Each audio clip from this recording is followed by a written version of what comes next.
কি এরকম বলো না। আমাদের এই পুরো মিশরে 124টা পিরামিড আছে, আর প্রত্যেকবার আমি এলিয়েন্সদের ফোন করে বলবো যে আমাদের জন্য পিরামিড বানিয়ে দাও। এটা হতেই পারে না, মিশরীয়রা এগুলো বানিয়েছে। তাই? কি? এলিয়েন নিয়ে আর কথা বলবে না। তুমি তো বলছো। মিশরের মানুষ বানিয়েছে। তুমি পিরামিড বানাতে পারো, তাহলে তুমি সব পারবে। চলো চলো। আর সবকিছু বলতে ও হয়তো বলতে চাইছিল একটা বিশাল অর্ধেক মানুষ অর্ধেক সিংহের সৌধ, যেটার ভিতরে অনেক গোপনীয়তা লুকিয়ে আছে।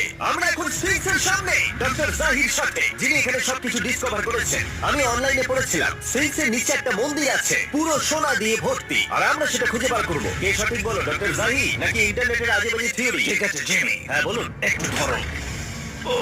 ওয়াও, এটা কি এন্ট্রান্স? হ্যাঁ, আমার বিশ্বাস হচ্ছে না আমি স্পেসের ভেতরে ঢুকছি। আমি দেখতে চাই মন্দির আদৌ আছে কিনা। আমার মনে হয় আমি এখানে ফিট হব। না হয়ে যাবে। ওয়াও, এটা তো দারুণ। দেখা যায় লুকোনো সোনা আছে কিনা। জাহি, আমি দেখতে পাচ্ছি একটা ফাঁকা ঘর।